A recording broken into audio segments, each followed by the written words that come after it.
Hi, this is News Minute.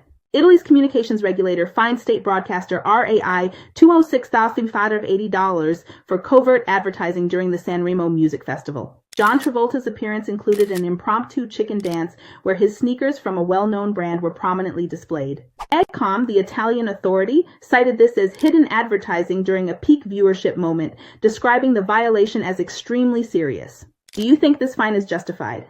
If you like this content, follow for more updates.